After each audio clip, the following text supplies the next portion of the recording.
Loveline is meant for an adult audience. Loveline may contain sexually oriented content.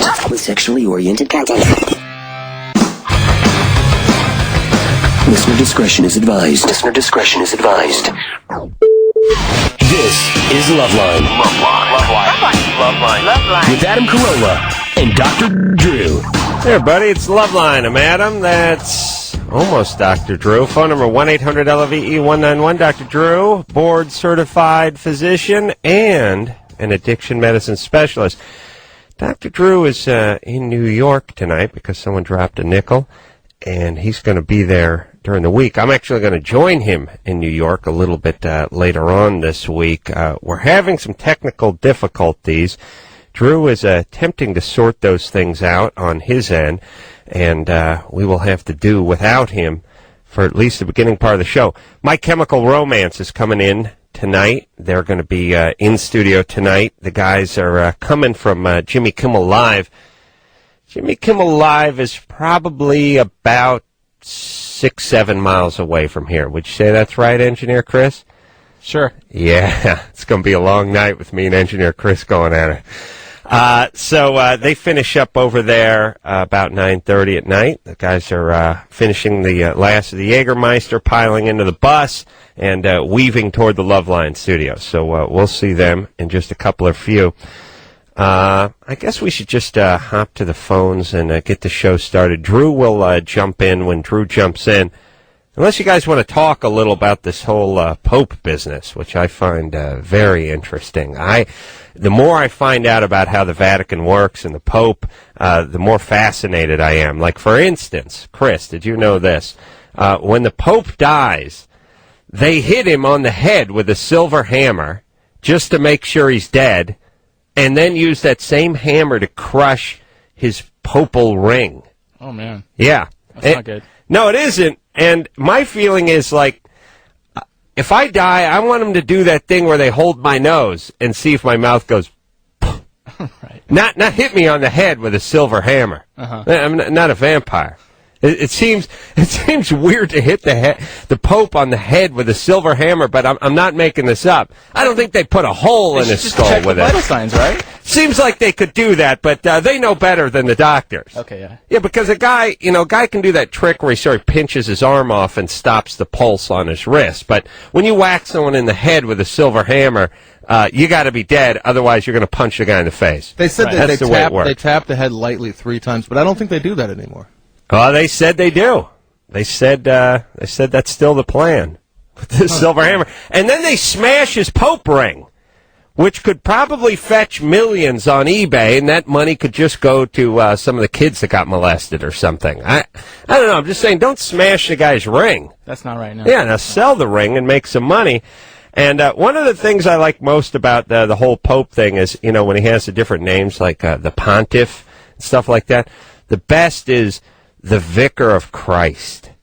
That just, that sounds like a guy who's like, welcome back to the Palace Station at the Nevada line. The Vicar of Christ, everybody! It just sounds like a guy who's going to bust into song. As a matter of fact, I would like to start being called the Vicar of Christ. I'm no longer going by Adam. Okay. From now on, Vicar of Christ. Vicar of Christ. Yeah, so it'd be like, and now, everybody, Loveline with Dr. Drew and the Vicar of Christ. You want to try that, Chris? Good one. Yes. So just work it in a conversation. All right. Work my name. Work Vicar of Christ in a conversation. Like, here's what we'll do. We'll pretend like I'm somebody coming up to you saying, how was the show last night? And you go, the calls were okay, but the Vicar of Christ didn't have a great night. Okay. Okay, you want to try it? Yeah. Are you ready? Hey, how was the show? How was Loveline last night? The show was good, except for Vicar of Christ. He sucked kind of little. No, it's not what we talked about at all, Chris. Not at all. Not even close. Here's you ready? Yeah. More conversational, too. Because here's the whole thing. You have to casually refer to me as the Vicar of Christ. Don't hit Vicar of Christ. People will know you're up to something. Oh, yeah. Okay. All right. Got it. All right, you ready? Yes. All right, it's going to go like this. When I ask how the show was, you say, The calls were pretty good, but the Vicar of Christ had an off night. Okay. Oh, you got it? Yeah. Hey, how was Loveline last night, Chris? The calls were all right, but the Vicar of Christ was not doing too good. Okay. Little bumpy. He could do better. Little bumpy. All right. Little bumpy, but not I could bad. do better. No, you could, but it was casual the way you referred to me as a Vicar of Christ. It was just like some other Yeah. Joe Vicar of Schmo, Christ. you know? Just to let you guys know, I can hear Drew in my ear, and he found that very funny. He liked it a lot. Drew, I want you to start calling me the Vicar of Christ, too, at least until we get a new pope. But then it may stick. That'll be in 20 days. And then it's going to be awesome, too, like when I get into trouble, like, what happened to the Vicar of Christ? I took a swing at his wife. He's in county. Wow. Vicar of Christ? You sure? Yeah. Can you hear me? Drew, that's you. It's me. Yeah, what's happening? I just wanted to break in and talk to the Vicar of Christ, if I might. Here he is.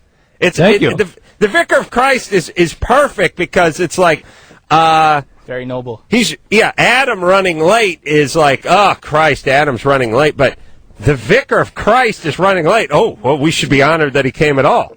A couple things here as I was sitting here listening to the show. First of all, congratulations. Mazel you. tov, as you refer to the Vicar of Christ, you say Mazel tov, right? Mm-hmm. And this was Chris's night, man. This was his night to shine. He was filling in for me. He was. He was on his game. I would particularly, it was puckish and spontaneous. Dry. Yeah. I was moved. Particularly like his cameo appearance. Did you hear the way we did that little role-playing thing? Particularly when he talked about you as the vicar having an off night, I was moved. Let's try one more, Chris. You ready? Yes. I'm going to be producer Ann. Okay. I come in and I say, what's going on? Where's Adam? And you say, I think the Vicar of Christ is taking a leak. Okay. Okay, you ready? Yeah. All right. I'm producer Ann. Right. Oh, the show's going to start soon. What's going on? Where's Adam? Well, I think the Vicar of Christ is in the restroom right now. No, taking a leak. Taking a leak is A little more specific. Yeah, a little more crass. Yeah, air on the side of funny. Okay. Why dial it down? All right. We had funny until you put a sack of flour in my funny. You cut my funny, son. I had a nice bouillon cube of funny, and then you mixed it with an ocean of water and 7 sacks of flour. Hey, who is the Vicar of Christ? What is he actually? The Pope. Oh, he's the Vicar of Christ. He's the Vicar of Christ. I see. Okay. Yeah. The Pontiff, the Vicar of Christ, they're all his, maybe he's even his eminence. I don't know if he's the Pope, too. All the eminences and the vicars, I think they're all the same guy. They're all the Pope. I'm just saying, for the next 13 days or so, the Vicar of Christ title is going to be mine to use. And then if it sticks, it sticks. What are you going to do? There can be room for more than one Vicar of Christ. All right, you ready? Yes. We'll try one more time. Let's do it. I'll be Ann. Do you know your lines? Yes. Okay. All right. It's going to be good. Oh, wow, the show's going to start in a second. Where's Adam? I think the Vicar of Christ is taking a leak right now. Yeah. That's awesome. That's awesome. And like I said, any bad press, child molestation charges or wife beating or substance abuse, like breaking news, the Vicar of Christ has entered rehab. It just makes everything sound that much more noble. But on a separate note, Adam, I think you proved tonight that you really should set up a school of comedy and improvisational theater. I mean, should. Chris, he's moved. I moved emotionally. Well, I got to be honest. The first take each time was a little weak, but take number two. But the teacher, the master, brought him around. Yes. I did. Well, that's the whole thing. I listened to the Vicar of Christ. Yeah, I'm like the Vince Lombardi of comedy. You're going to hell. All right, let's talk to Jessica, who's 21. Jessica? Yeah. Oh, this is going to be good. Oh, okay. You're on with Dr. Drew and the Vicar of Christ. What's up? What's happening? What's up, Vicar? Yeah. And like Snoop Dogg would call me like his Zicker or something like that. I'd have my own name with the brothers. The Vicar for... No. Yeah. The Fischnichter. Oh, wait a minute. All right. The point is the brothers would call me, and to my very the Visitor for friends, Chisel. Yeah, for Visitor for Shizzle. My close friends would just be like Vic or Victor or Victor. Jessica, go ahead. Okay. I was wondering because I'm 21. My boyfriend's 19. We've been together since he was 14 and I was 16. Mm-hmm. Wow. The first time he claims that he ever had an orgasm was the first time we had sex. Mm-hmm. And That's now possible. He's 14. Yeah. He doesn't masturbate, and the only way that he can have an orgasm is through oral sex or regular sex. And I cannot get him off just by giving him a hand job. I'm wondering if that's because... Same with the vicar, by the way. See, it gets weird when you start talking about sex. If that's because the first time he ever had an orgasm was something that was more stimulating than just a hand job. It's very interesting. I've actually heard of situations like this where young males that be... Well, think about it. Look, it's a big step backward. Right. He doesn't want to. Basically, he doesn't want to do it. Is the bottom line. He's never had to do it. He doesn't really. I'll tell you what. Here's the real test. You give him a hand job, leave your mouth and your vagina at home, and we'll see if he has an orgasm. Right. For about 2 weeks. Right. I bet when you're giving the guy a hand job, you have your vagina in your mouth right there, and the guy's like, "Yeah, it's not cutting it." Right. You just show up as a stump that with 5 digits. I bet he has one. What do you think, Drew? Absolutely. Do you agree with the vicar? Yes, sir. Okay. Your Highness. Yeah. Your vicarness. What's with the hand jobs anyway? You're 21. You're a full-grown lady. No, I was just wondering because this is something that we've always talked about, and there's times when I'm just not in the mood to do much.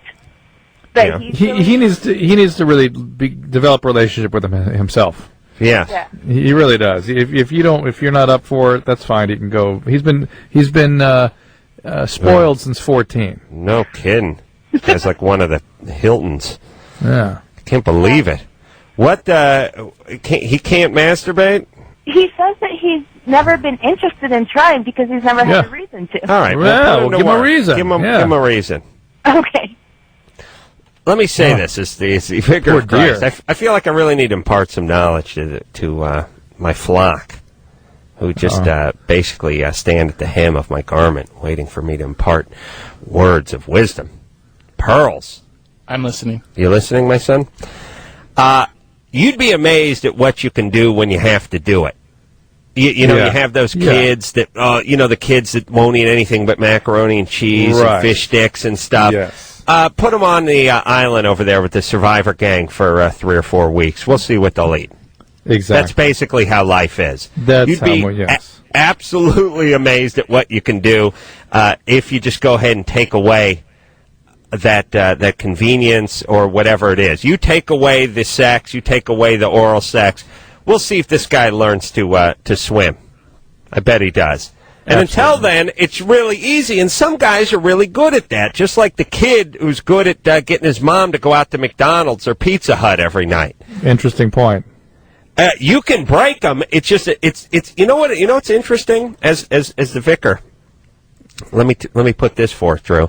Whether it's like training a puppy to sleep in its crate or whether it's training a kid to eat a little braca flour, there's going to be like 2 or 3 rough nights, and then you break them.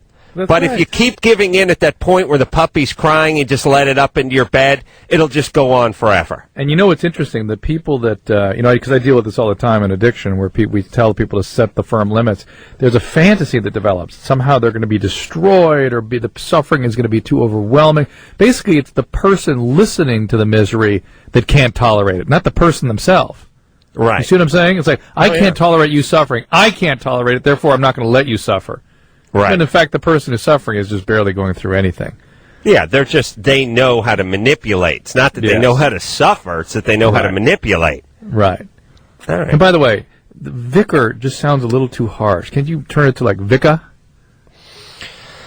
It is vicar. I mean, that's but that's English. Name. That's in English. I mean, you need a you need a little. How about if I need a little flavor? How about you just need a little more modern, sort of a twist to it. How about you call me VC? Or is that too close to Viet Cong? No, VC is good. VC is good. All right. Or the Vicar C?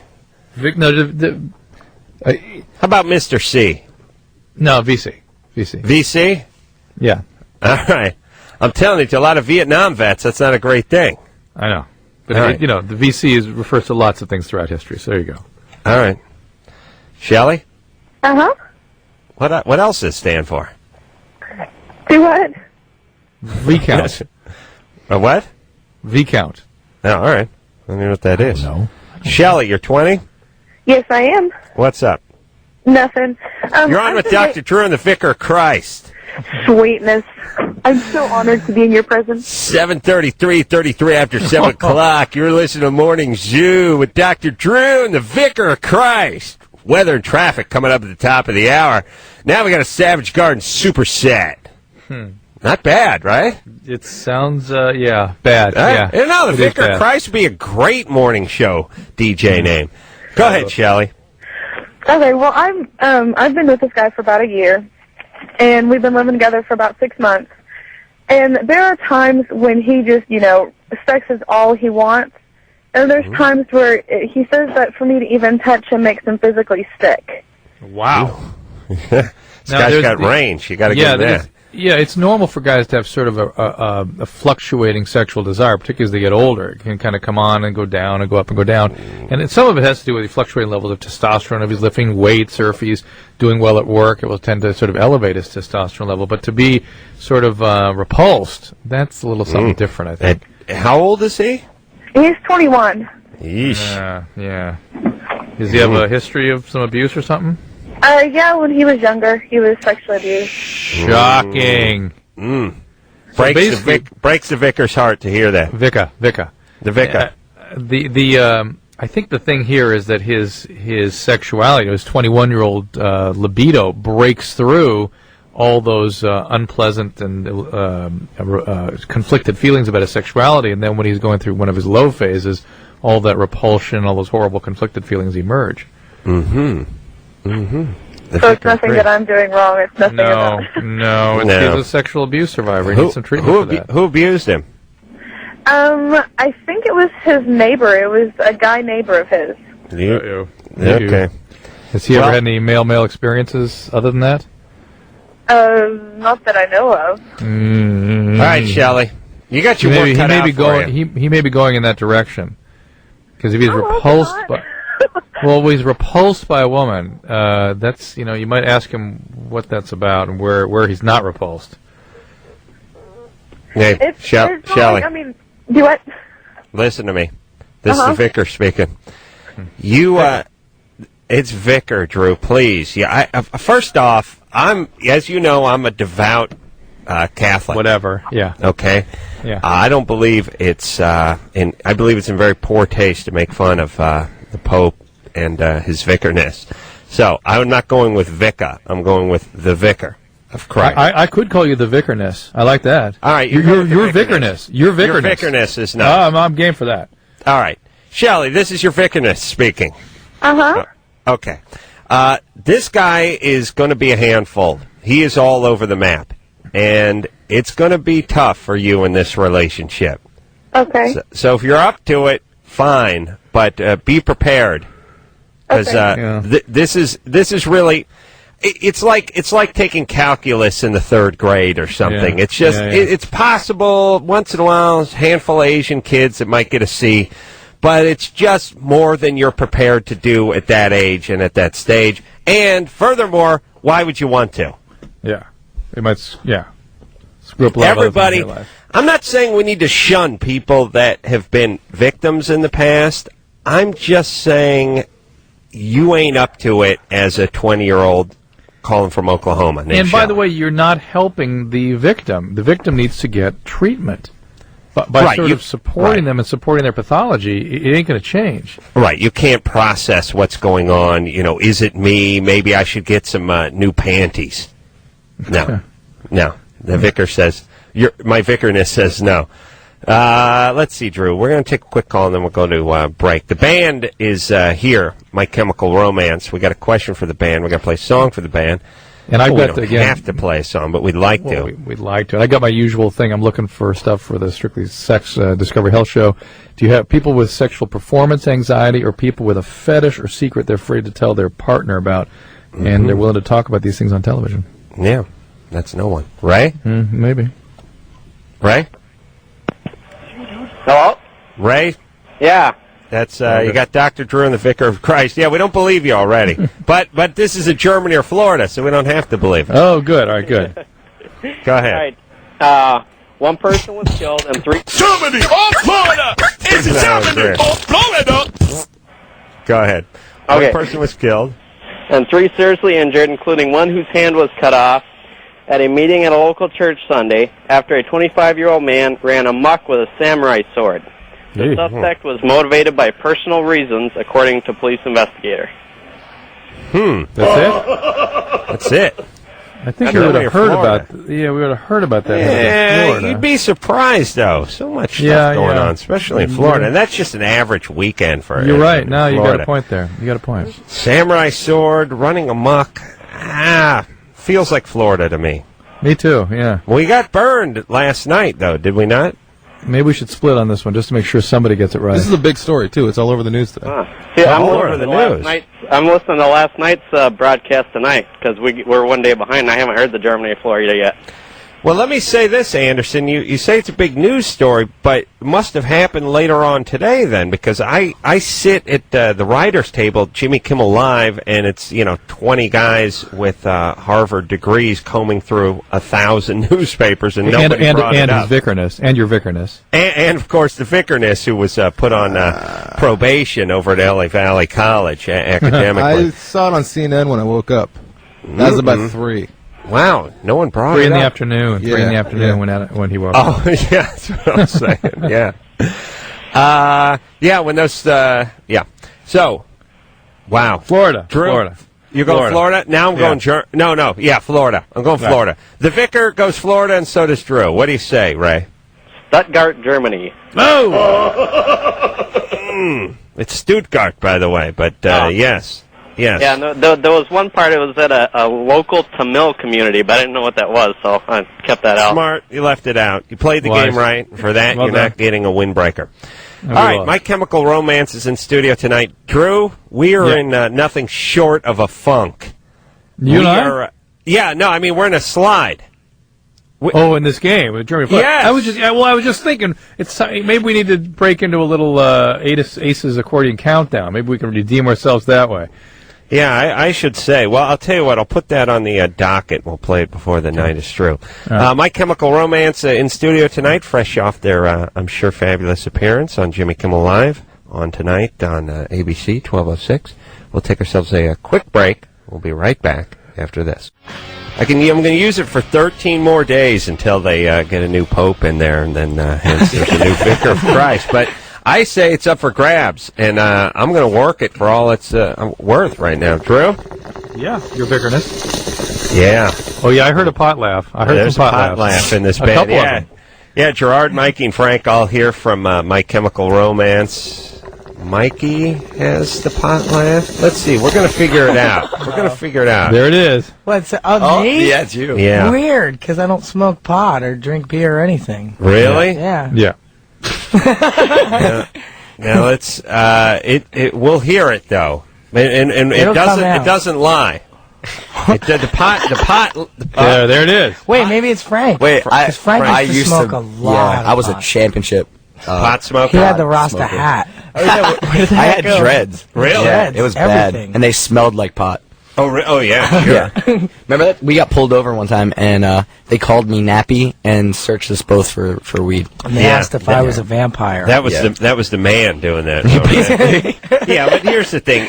Here's the thing about your hair. Your hair is like a smell sponge you just carry around with you. If you've been farting or toking, smoking or drinking or screwing or doing anything, you just sniff your head. Your head is like a diary. It's like a diary that goes back like 2 days. Like you could go like, you smoked the bong load on Tuesday. Think you got laid? No, just oral later that day. They had a 6-pack of Mickeys. And you watched This Old House.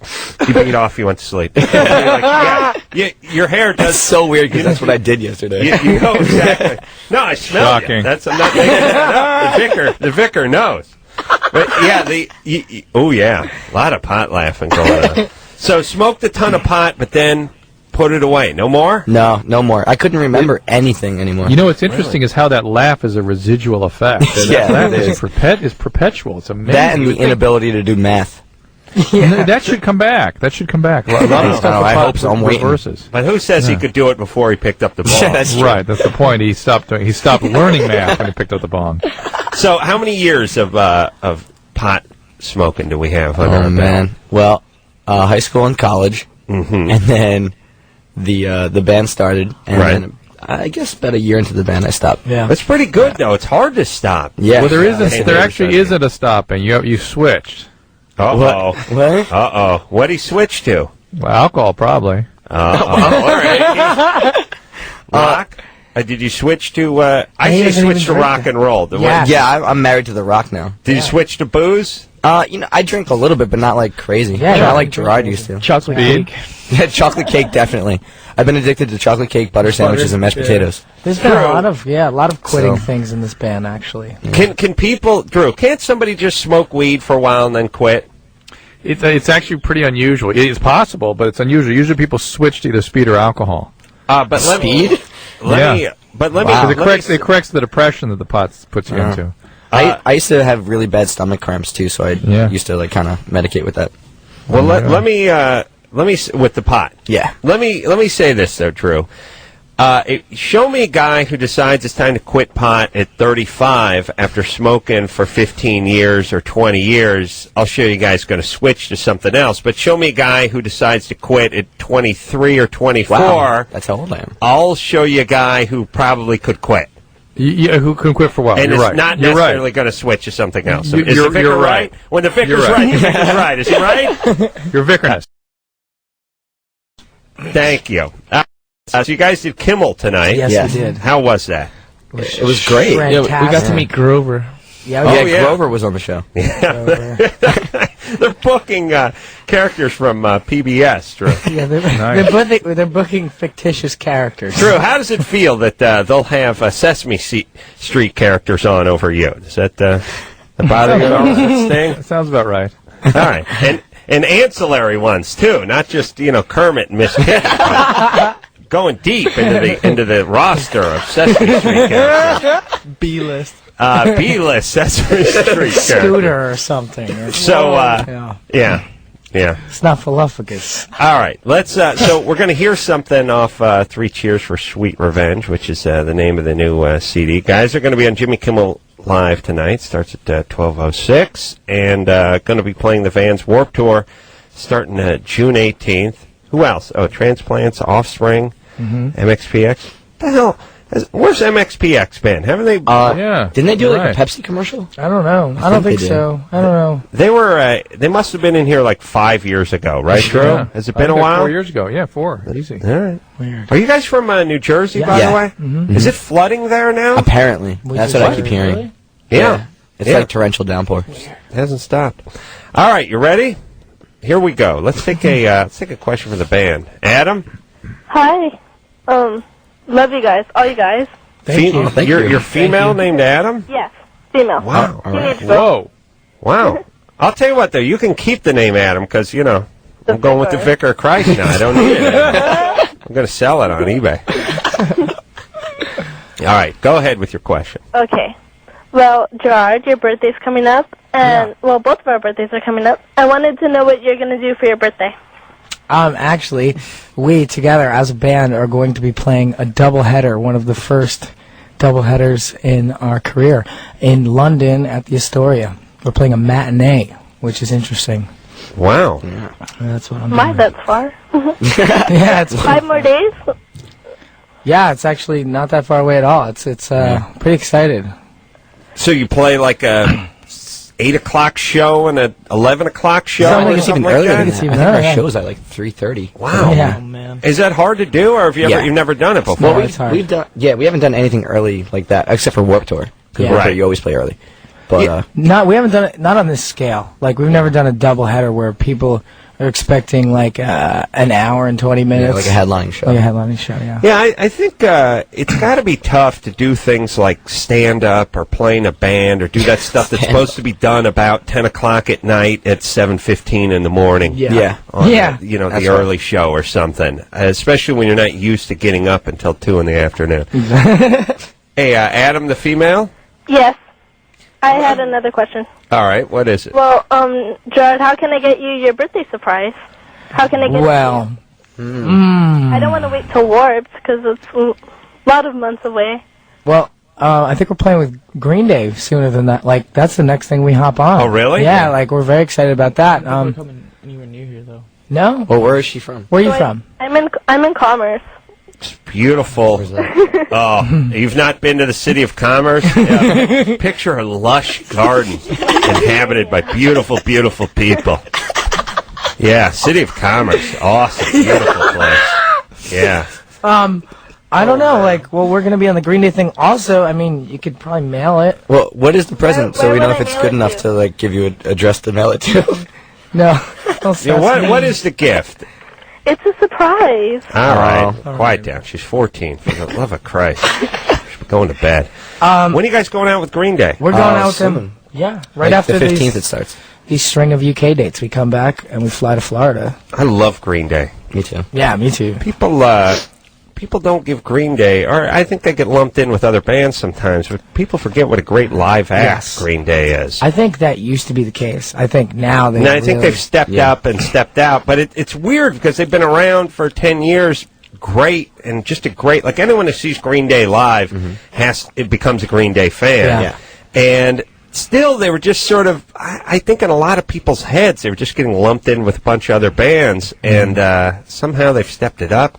Did they get some Grammys last They year? did. They did. They won. Oh, good. All right. Well, Mazel Tov is half of Drew's religion No, would it's say. the vicar would say. The vicar is doesn't say Mazel Tov. Please, Drew. No, he blesses people and that kind of stuff. I hit him with my. I use that thing that incense thing on a chain. Oh, sensor. I swing that thing around. Yeah, Frankincense. yeah, the frankincenser. I do that. I also splash water on people, and once in a while I hit them with a scepter. And I might even dub them. Something. That'll learn them. That's how the Catholics do it. Well, let's talk to. Let's see, Buddy. Buddy, Hey, how's it going? good. You're Pretty 25. What's up? Adam, just want to tell you you're excellent. Dr. Drew, you're all right. My Chemical Romance. My question for you, a 25-year-old male, been dating my girlfriend for 4 years. She's used birth control, the pill, the shot at one point, gone through probably 4 or 5 different types of birth control within the 4 years, and still to this day when we have sex, I cannot ejaculate in her. Come on, don't be such a pussy. Drew, please. Why can't you? In front of the Vicar of Christ. B word. It's more of a paranoia or obsessive compulsive. Yeah. You fear of know, pregnancy, any of that. I just But why ain't you got no play, playa? Drew, please. Talk down to our callers. you know, Is that Wow. something she wants you to do? does she? Yeah. Do you not want to do it, or does she not want you to do it? it's pretty much now just normal not to do it. Just You wear a no. condom? What's that? Do you wear a condom? No. So Well, why don't you put a condom on? Maybe it'll help you. And not only you know. that, you're having emissions while you're in her. So it's not like Yeah. nothing's, you're not having the full ejaculate, but there's stuff comes out of you all the time you're having sex. But it's not the same as the big surprise there at the end. Surprise! Yeah. Horrible part. Here's how I feel. If she's uncomfortable with it, Adam. No, That's Buddy. buddy. I'm sorry, buddy. If she's uncomfortable with it, that's ultimately, it's a really hard thing for a girl to go through, especially if she gets pregnant. She's comfortable with it. He's Oh. freaked out about getting her pregnant, Oh. even though she has all these barriers up, right, buddy? Well, Right. she's now on a low dose, and I don't know what the difference between a low dose and a normal dose. None. Hey, buddy, don't worry. It's not your issue. She's being followed by physicians who know what they're doing. You've got virtually 100% protection. This isn't about that. This is about your craziness, your obsessiveness. Quite Yeah. possibly. Or as maybe well. she's a little, she's a little augured out down there or something. You're not getting the friction you need.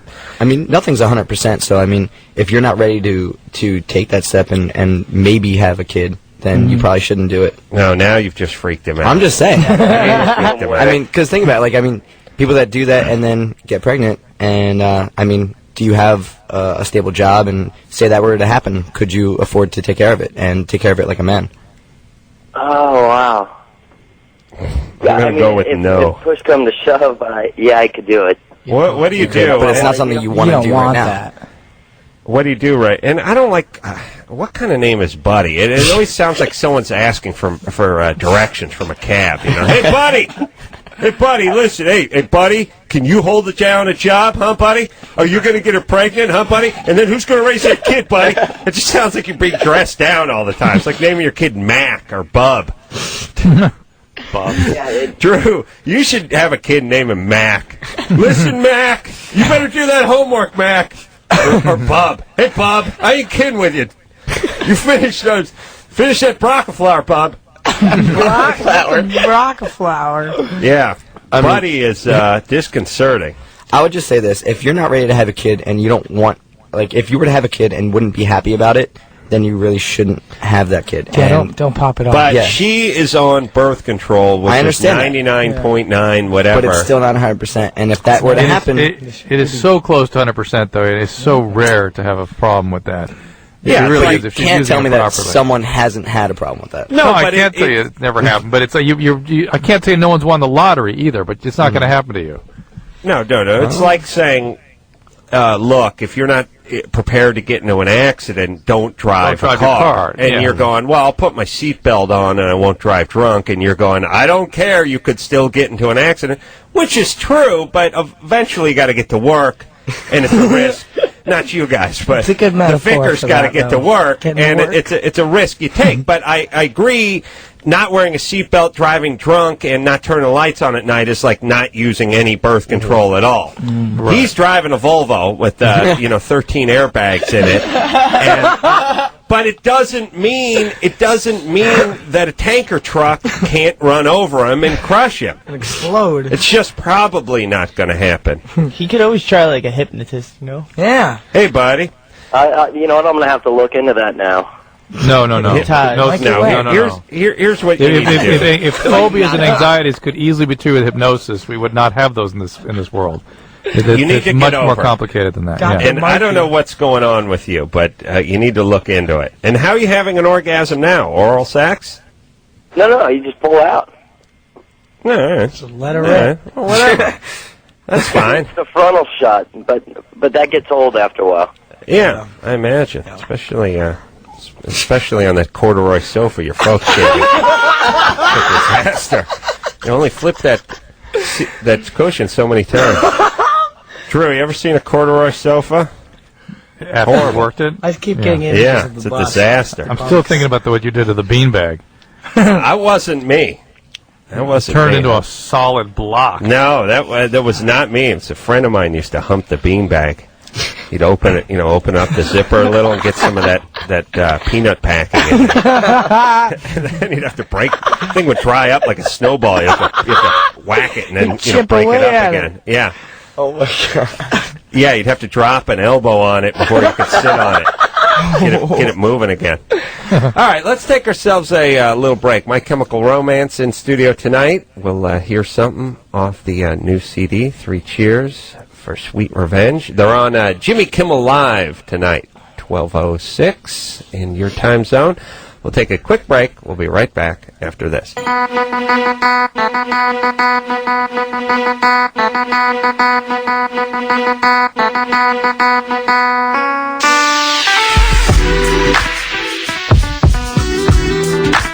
Hey, everybody, it's Loveline. I'm the Vicar of Christ. That's Dr. Drew over there in New York City. My Chemical Romance in studio tonight.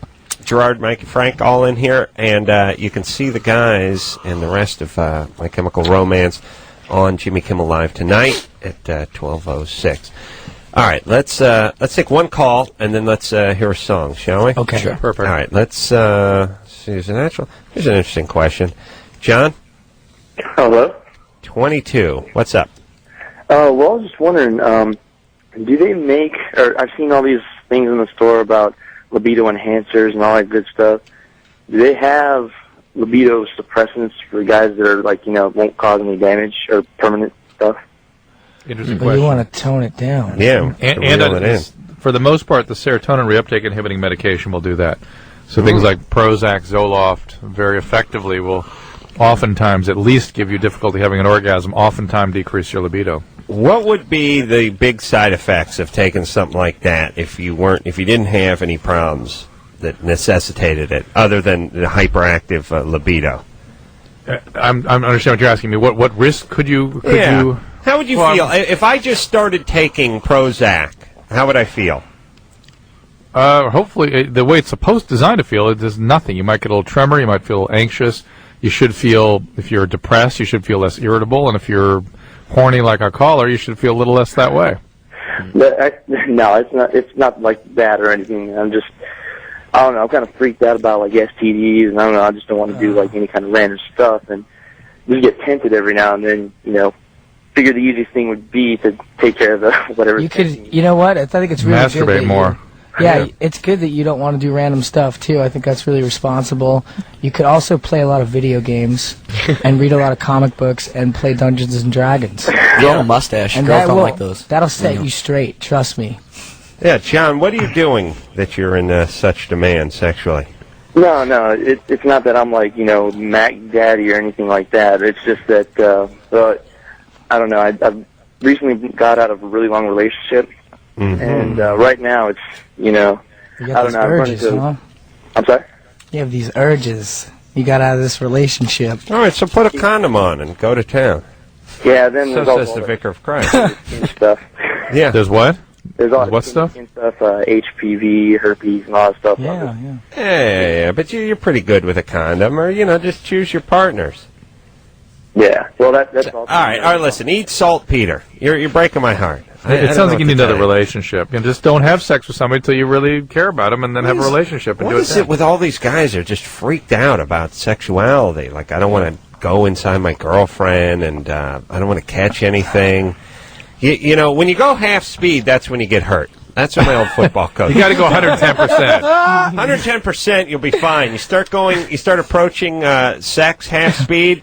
That's when you tear an ACLU.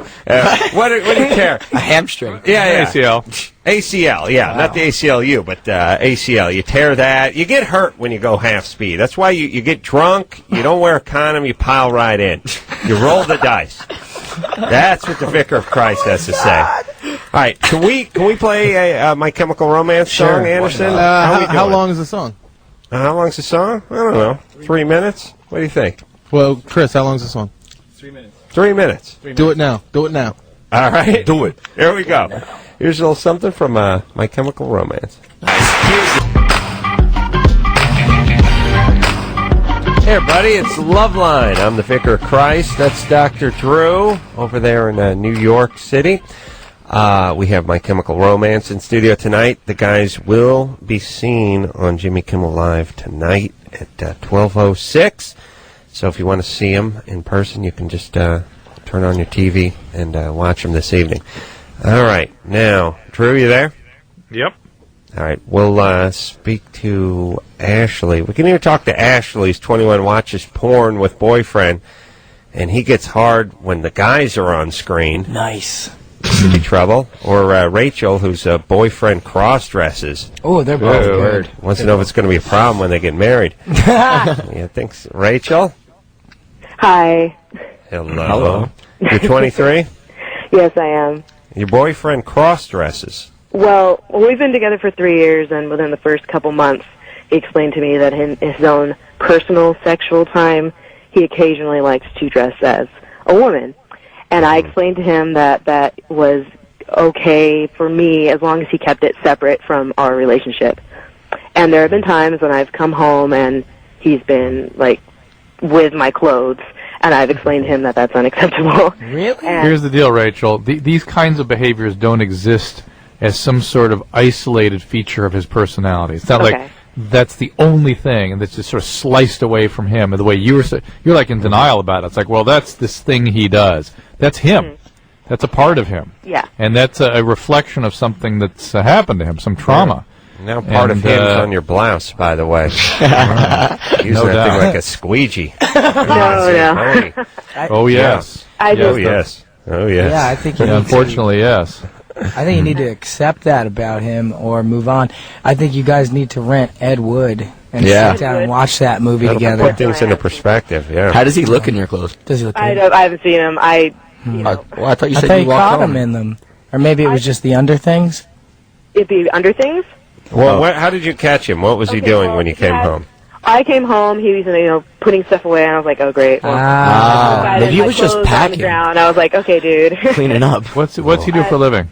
He works at a hardware store. Fitting. So what kind of? I can accept it now, and we talked about it, and he personally doesn't want to keep doing it, and then the whole thing where he. That's really weird. Yeah, that's weird. Is he just saying that because you kind of freaked out about it? Perhaps, but he is freaked out about it as well. He says he feels ashamed when it happens. Yeah, but Rachel, you got to get out of your head. You're like, we talked about it, and I can accept it, and it's going to be okay with me. Now, come on. He's doing this thing. It's a peculiar behavior that's a reflection of some sort of significant trauma. He needs to get treatment for it if he wants to stop, particularly if it distresses him. That's great. It's a motive. Well, he's going to listen. Like I'm telling you, that this is just this is a symptom of something bigger.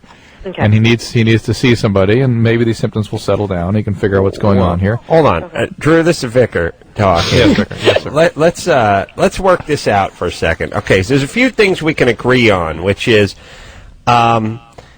when people say, "Look, I only do this once in a while," it's untrue. It's sort of like smoking crack. You either do it or you don't. It's not once every 10 to 18 days I'll have just one hit off a crack. It's right back to work at the law firm. It's not right. It's either you're either in or you're out with this thing, and it's not like any of us. Oh yeah, I dress like a chick to have sex with myself. Maybe once every 2 years. That's about it. Now, you either do it or you don't. So that's number one. Yeah. So you people that think the guy's not smoking the crack or not dressing like a chick every night or every other night are just being naive. He's just telling you as much as he wants you to know, and you're believing it. Right, Also, her sort of categorizing it intellectually doesn't do anything. Right. Like I'm okay with this. He's like a robot when you talk that way about his behavior. The other thing we know is Drew expressed earlier in the call, that these things don't exist in a vacuum. You can't just be the world's most adjusted guy. He's going to be the world's most loving husband and father, and so on and so forth, and dress like the chick. There's usually some other baggage that comes along with that. It doesn't mean you have to be cut loose. It just means you need to recognize it, not just treat it as, well, just this one thing I do. Or no, and by the same token, she has to not treat it as, it's just this thing he's into, it's his little hobby. Right. Yeah, no. This is a reflection of some significant difficulty with what's called affect regulation and a sense of himself as a complete sexual being. And as a result, it's going to affect your intimacy, it's going to affect his ability to regulate his feeling states. It's something he needs to look into. But on the other side, Drew, it may be a nice little check valve for him to let a little steam off, and if you try to suppress it, he may spin out a little bit. Yeah, like what if you... Oh, no, I'm not saying suppress it or judge it. We cannot judge Adam. It's impossible to judge. Impossible. Right. But he is distressed by it. She is distressed by it. She doesn't admit it. Her rationalizing does zero. He needs to get some treatment. All right, well, how do you treat this? It depends. It's a symptom. It's like saying, "How are you going to treat that depression?" Well, you look into, you find out what's going on with that person, what the issues are, what the biology is, and you have a treatment plan. Do you think maybe he finds it sexually stimulating? Maybe it's something else. Maybe it's not. Maybe it's not this compulsion. Maybe he was just kind of horny when she walked home, and he decided to put on some girl's clothes. Like maybe it's just something that he's into. No. Well, he is into it. No, I mean he does find it sexually stimulating. Maybe he's not saying that he finds that it gets him hot or something. Maybe that's all it is. He masturbates on her clothes. I guarantee it. Yeah. Oh, really? Well, listen, I'll throw down an old tank top or something every once in a while just to protect the furniture. But that's not. You run out of paper towels. That is not the same thing. You understand me? I think personally, she may need to find out if he's just really sexually into this, and then accept that too. And maybe it's not like a negative thing. I agree. It will be a hard one to break if this is what he's really into. Yes. No, the vicar does not use a bib, if that's what you're asking, Drew. Paper towels usually will suffice. All right, let's. All right, let me just say something to Rachel. Rachel. Yes. All right, so this is probably a bigger issue than maybe you're letting on, or maybe he's letting on. It could be. I'm just not entirely sure. All right. Well, here's the thing: before you get married, because that's really that's a contract you haven't signed yet, and you need to work out the deal with your cable operator before you actually sign on the dotted line. Make sure you're getting all the channels you want, because once you sign, that's it. You're screwed.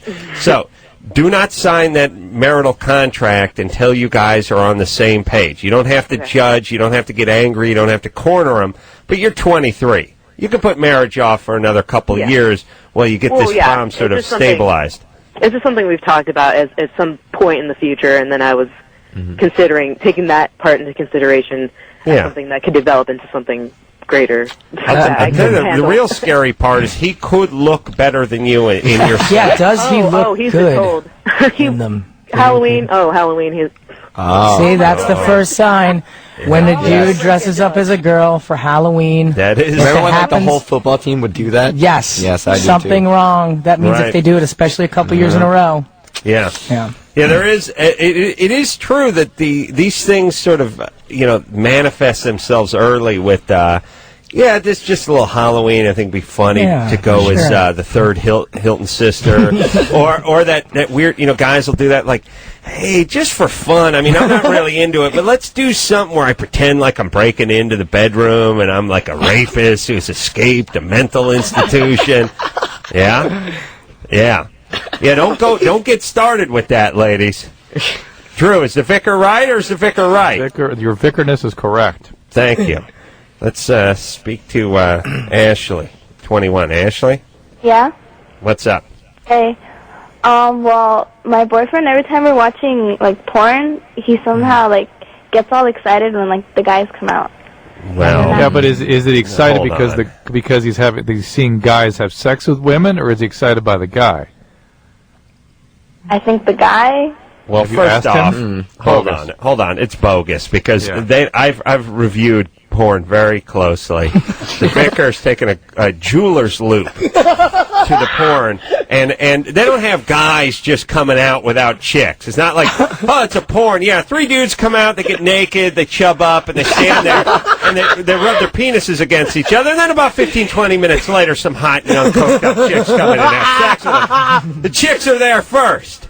Then the dude comes in because he's cleaning the pool, and he wants to come in and get a little iced tea. Right. That's how porn works. So what kind of porn are you watching, Ashley? If you're not watching gay porn, then there's no guys with the absence of women. Yeah.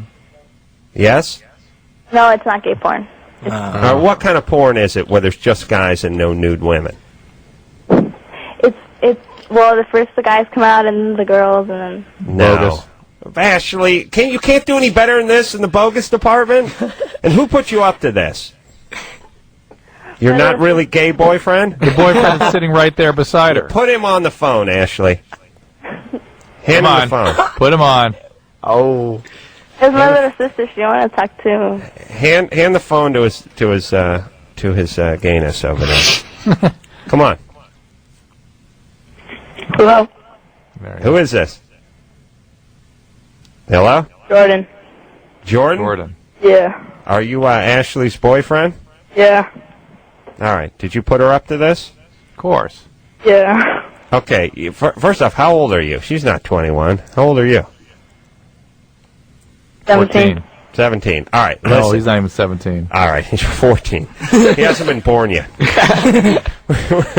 We have to travel to the future to talk to Jordan.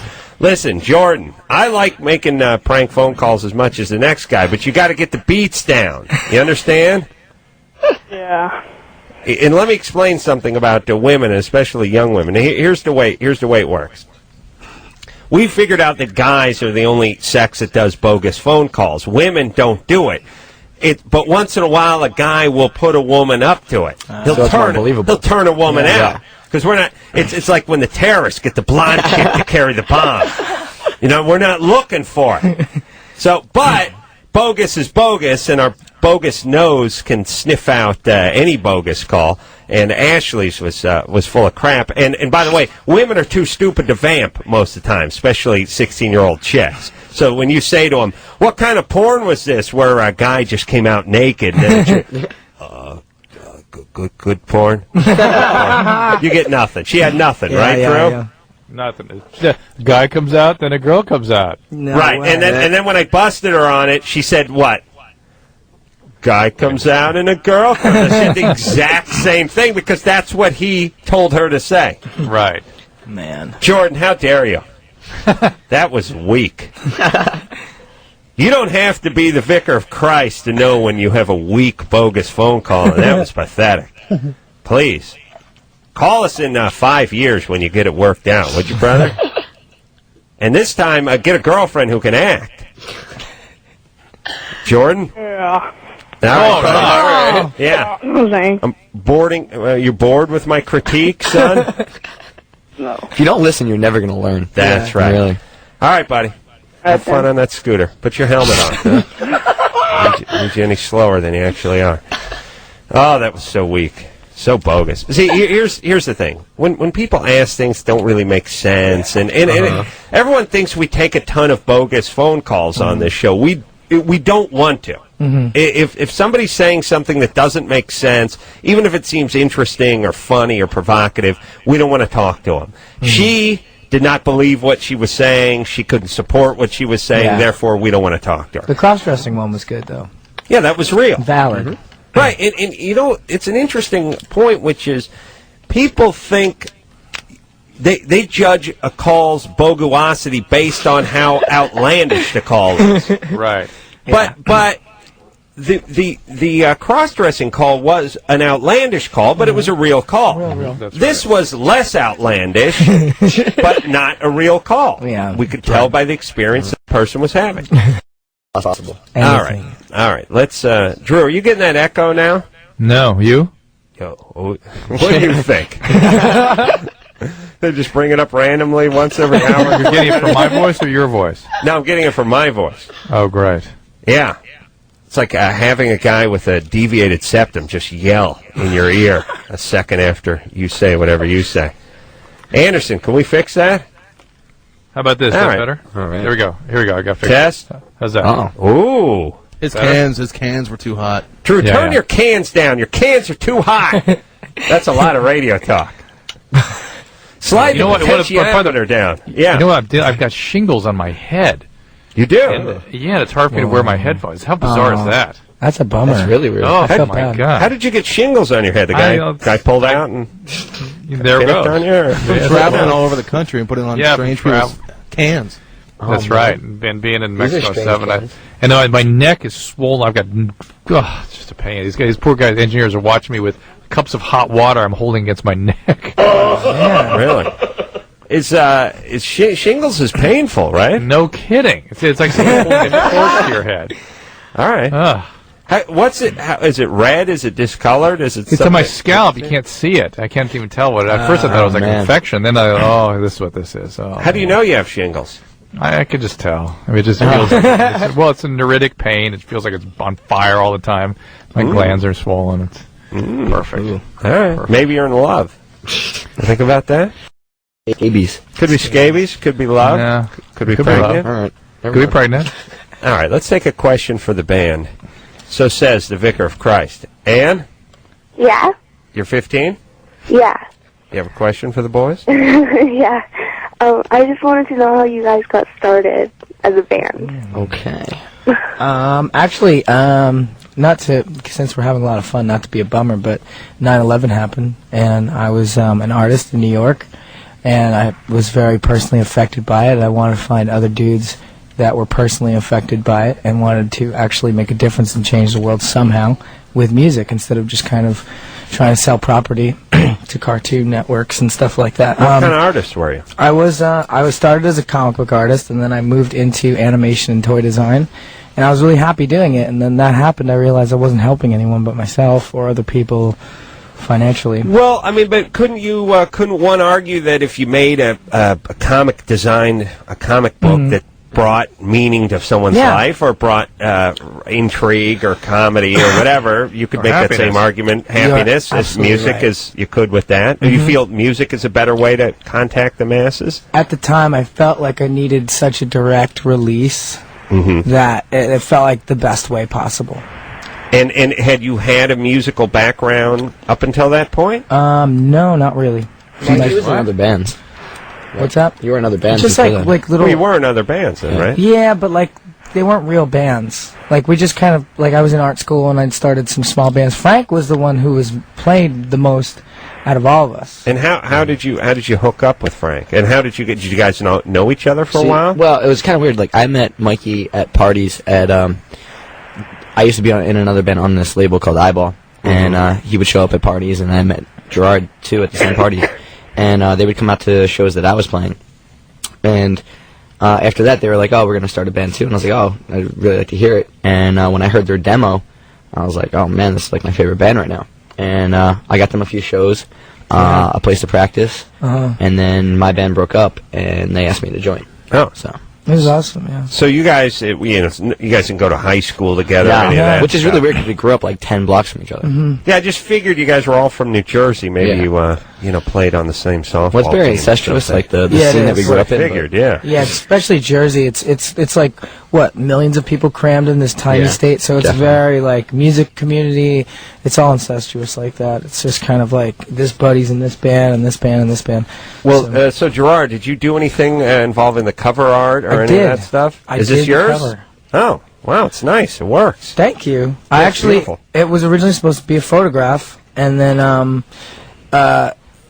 Jeff Aroff, who works the label, was like, why don't you just make this the cover? Because I'd done a drawing for the photographer, and I was like, well, I don't know. I guess I wasn't confident after quitting art. And so you drew and said, here's what your picture should look like.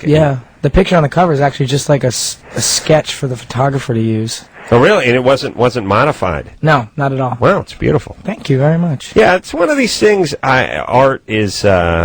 it's just one of these things where it sort of either works or it doesn't. It's kind of hard to explain why, and people do explain why every once in a while, but they just end up making asses of themselves because then John Stossel said it was a 3-year-old who threw up onto the canvas, and some guy in a turtleneck explained for 20 minutes about how it worked and why it worked. It just either works or it doesn't. It's either pleasant or communicates something to you or it doesn't, and this works. Thank you very much. Yeah. In fact, I had tried to do better ones. Of that, none of them worked. That was the original, and that was the only one that worked. Well, it's another interesting point from the Vicar of Christ is I do believe, at least comically, your first impulse is usually your best artistically. It doesn't mean it's the most refined. It just means it's your purest impulse. We, as a society, my mom does this. What my mom does is she tries to pick out a wallpaper, so she takes 5 different wallpaper swatches, she pins them to the drywall, and then she stares at them for 6 years. And eventually they lose all meaning. Your best bet is to have someone else pin them up, you turn around and look for 10 seconds, and then turn around again and make a decision. Right. That's when you're at your purest. If you just keep repeating something, it's like a word you say over and over again, it just kind of loses meaning. Yeah. And I don't think a lot of people know that artistically. I think your first impulse is sort of your purest and sort of your best. I agree with you, and we've kind of gone off that instinct with this band since the beginning. It's just like your first intention is definitely your most purest, and our intentions were always very pure because of that. We just kind of went on gut feeling and instinct, and never looked back at all. Well, all right. Well, good story, and it's still better than you guys just hanging out in high school. Isn't it? We get a lot of. All right, let's take a little break. My Chemical Romance is in studio tonight. What? Your Vicarness? Yes. I just want to again promote that I'm looking for people that have sexual secrets, very much like that cross-dressing fellow, afraid to share with a partner, and or people with performance anxiety that were willing to talk on Discovery Health Channel. Performance anxiety, meaning unable to achieve an erection? For various kinds of performance anxiety. People fear they're unable to have an erection, have an orgasm, don't want to take their clothes off, just fear about being sexual. All right. But isn't 90% of the people don't want to take their clothes off? Is it 90% of them are fat and the other 10% were molested? That's about right. That's about right. All right. Because great-looking people, the clothes come off in a heartbeat. Pow. There you go. Skinny dipping. I like the guys. The guys who just can't wait the shirt. The guy's walking down the street at 61. It's like shirt's off, man. I'm boiling in this tank top, man. I'm boiling. I got the steams coming out of my mouth and frying. They're at the ball game. Shirt comes flying off. Shirt cannot stay on. Like the guys with the hot bodies. Shirts just they don't even own more than 4. Yeah, and 3 of them don't have sleeves. And once it's like, if they're around a pool or something or at the beach, shirts never even near them. I mean, it's off into the evening, into the next day, still walking around in the trunks. Yeah, I don't mind that. It's just, I don't like the shaved chest with the pierced nipple. Oh, I got pierced nipples are a bad scene. Yeah. No. Freak me out. It's weird. Very Dave Navarro. And it forces you to focus on the dude's nipple. And that's the part I don't like. Like, I'm trying to have a conversation here. Oh, there's your nipple. Yeah. What's going on with the nipple? Got to look at your nipple. Hey, dude, that's your nipple. Yeah, that's nice. Why don't you just pull a nut out while you're at it? I really think it's less offensive to me if you just pulled one nut out. Just let that, wear some tight shorts and just have one nut pop out of the side of the banana hammock or whatever. Preferable. I'll get a look at that. Preferable, right? Yeah, absolutely. Yeah, somehow the nipple is more egregious, more offensive. All right, we'll take ourselves a little break. We'll be right back after this. Hey,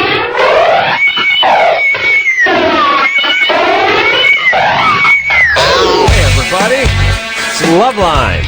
I'm the Vicar of Christ. That's Dr. Drew. Phone number 1-800-LOVE-191. My Your Chemical Vicar's humble Romance. servant. Thank you, Drew. My Chemical Romance in studio tonight. 3 cheers for Sweet Revenge. Name of the CD. We'll hear another cut off that and a couple of few.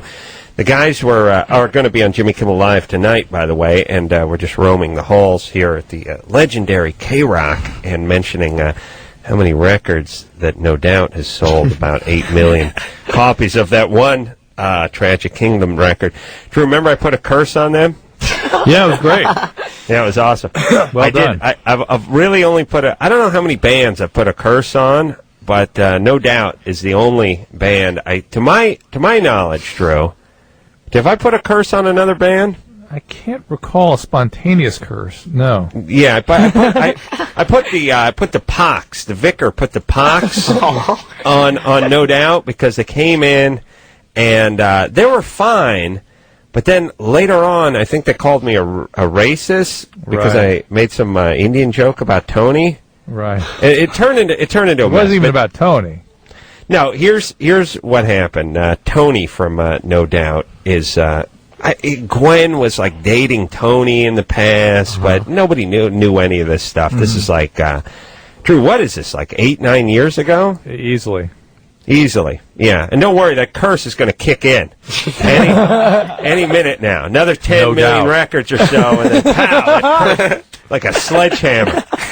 But anyway, they were in here, and Gwen was talking about like interracial dating or something, and she was just sitting here like you guys are sitting here, and she's like, "Yeah, I dated a guy who was a different nationality. I dated an Indian guy for a while." And I said, Indian, like a woo-woo-woo Indian or 7-Eleven Indian. And it was just, I was making a joke. But it turned out to be 7-Eleven Indian, by the way, which I don't know if you guys have that in Jersey, but here we got this, that's basically Eastern Indian versus American Indian. And I didn't know Tony from the band was the guy she was talking about, because normally when you talk about, I dated this guy for a while and I had this interracial thing, it's not the person sitting right next to you in your band, it's some dude you went to high school with. So they were like, it was a little uncomfortable for a couple of beats, but then they seemed to laugh it off. Yes, Drew? It seemed like it, yeah. Yeah, and then we went on. But that was like in the first hour. It's like another hour worth of show. We just answered some calls, and then they split. But then they sold a few records, and they got a little big. And then I think about a year later they were going to come back on the show, but they said, no, that Adam's a racist, so we're not doing the show. And it's true, I'm a racist, but that was not part of my racism. I was just making a joke. I do believe people of color are inferior to the white man, but that's not. God. Well, I mean, let's be honest.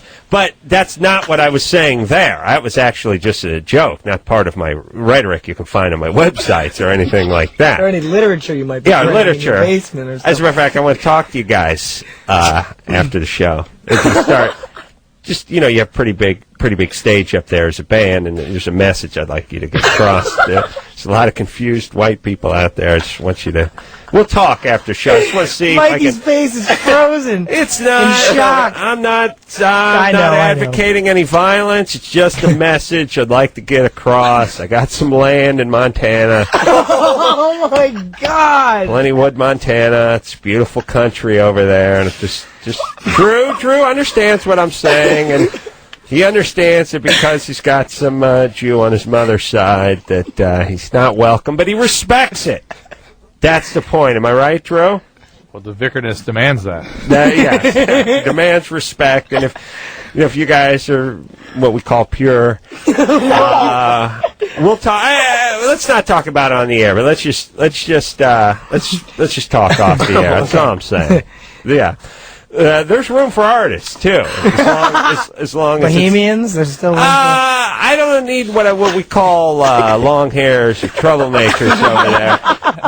There'll be a sanctioned art that I'll approve, and I will review, and there'll be a place for it. Is what I'm saying. Yes, just like Hitler had Wagner. We'll need music over there too. Yes, Drew? And architecture. That's right. All right, we'll work it out.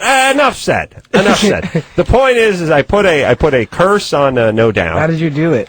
I announced it. Oh. I announced it. And then after the word got out, several million albums later, that I put a curse on. You know about the Maluk? Yeah, the Evil Eye. The Evil Eye. Yeah, it was my version of it. Yeah.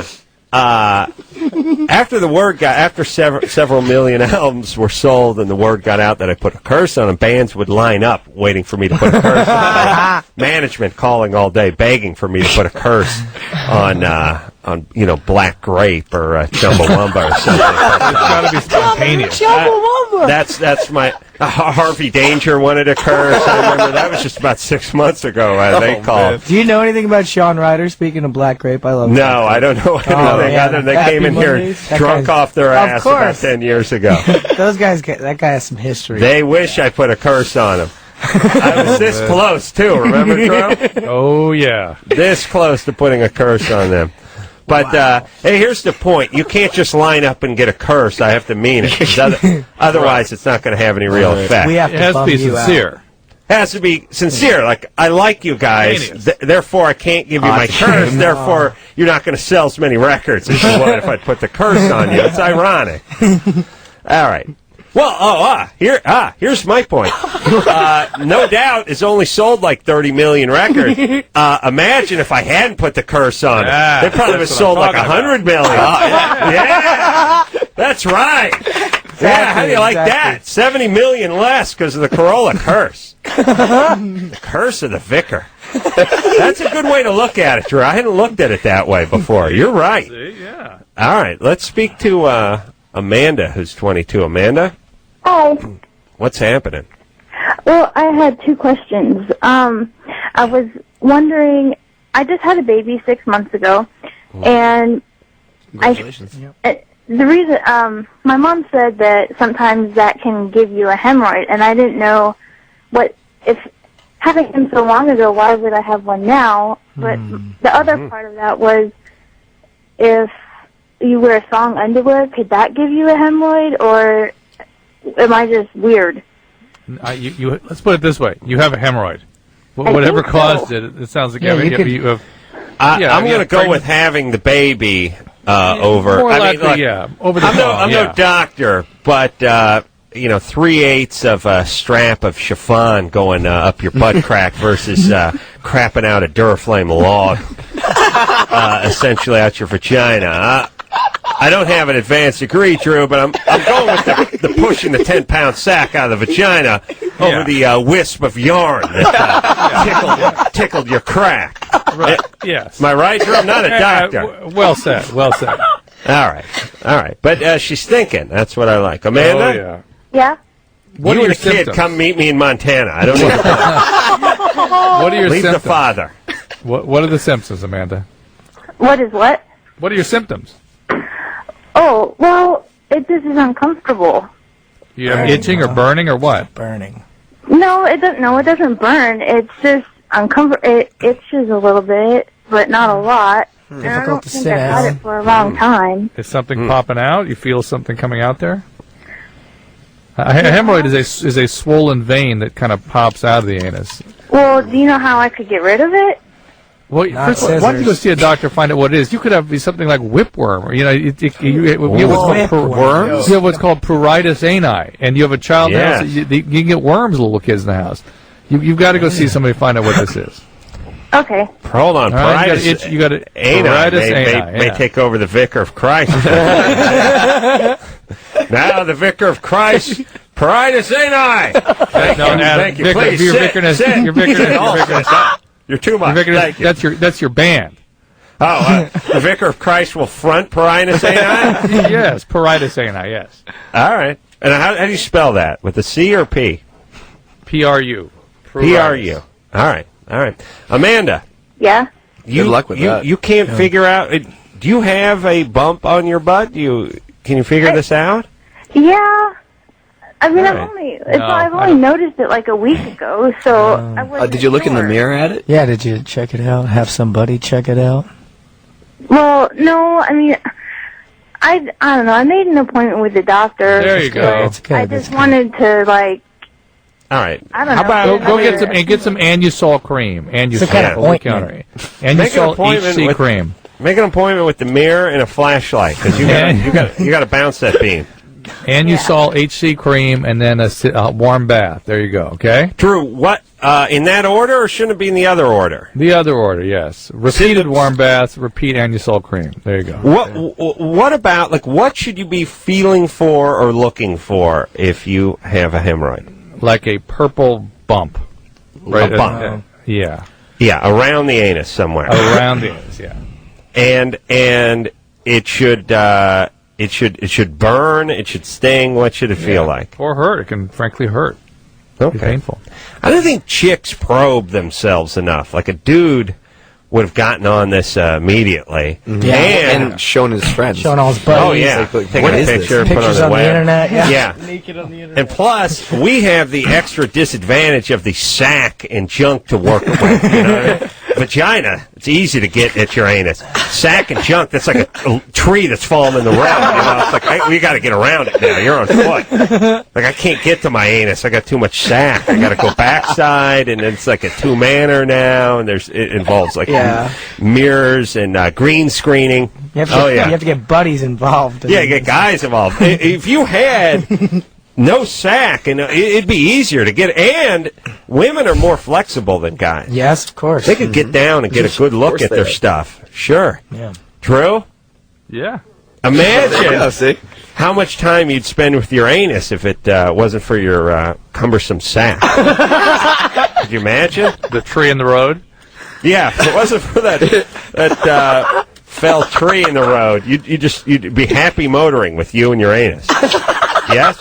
Yeah, of course. Yeah. I'd be having a love affair with my anus if the sack hadn't got between us. Well, Adam, come on, be honest.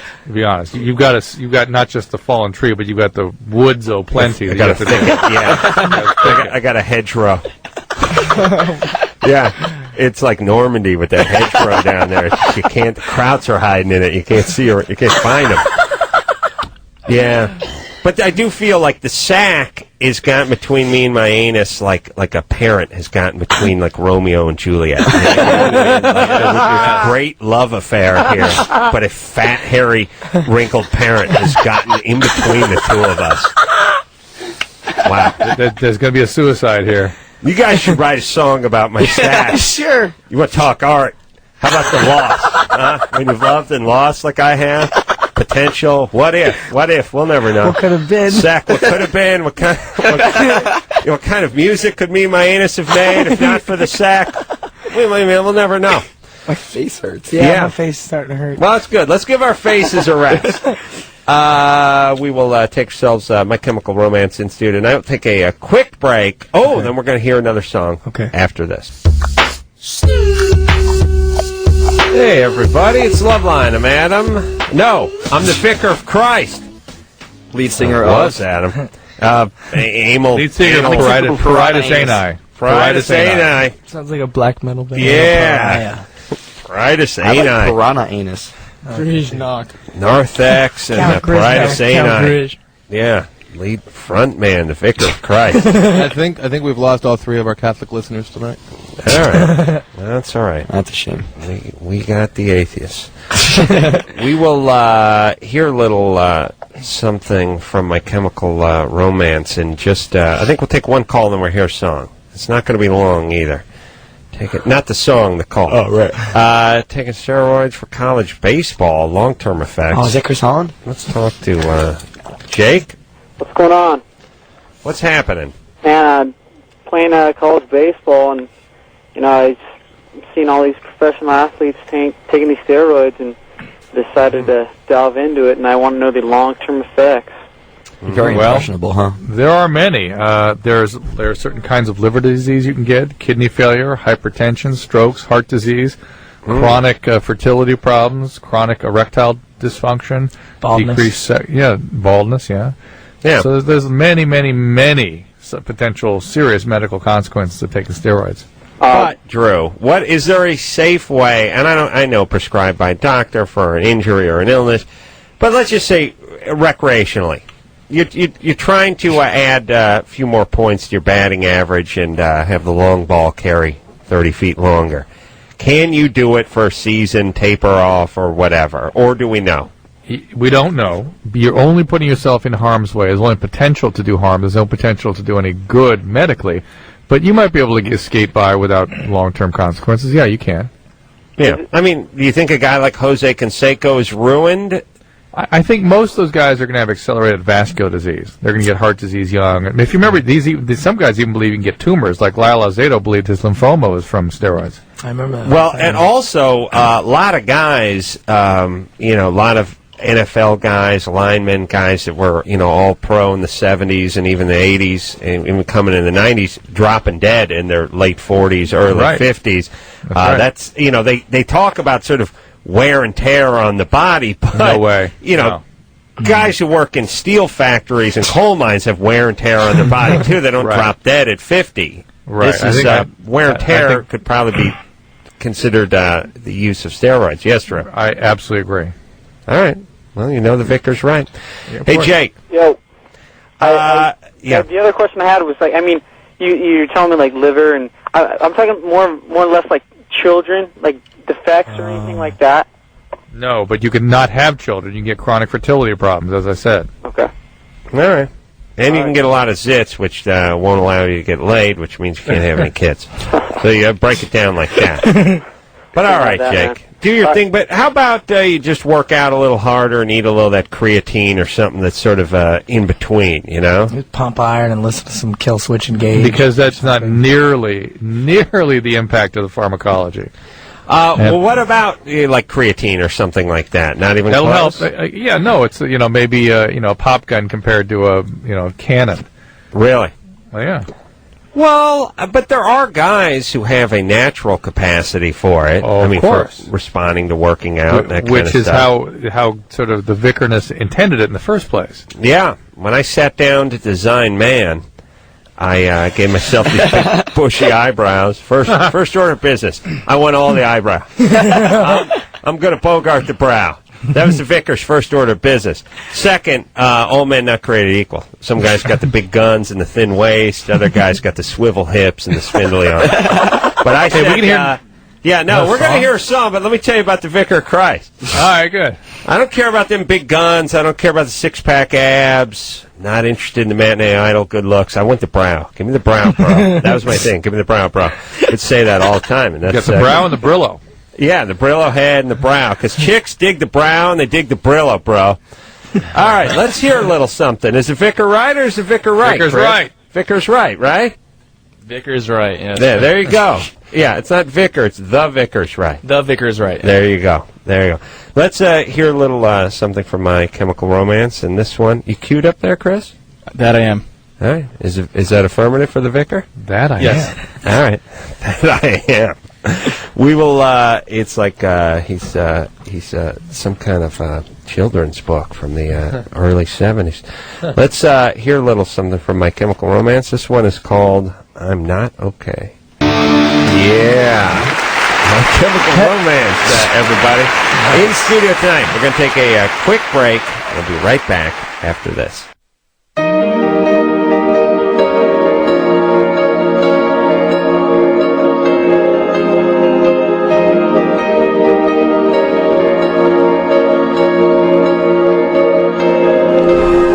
Well, that's it, everyone. Mercifully.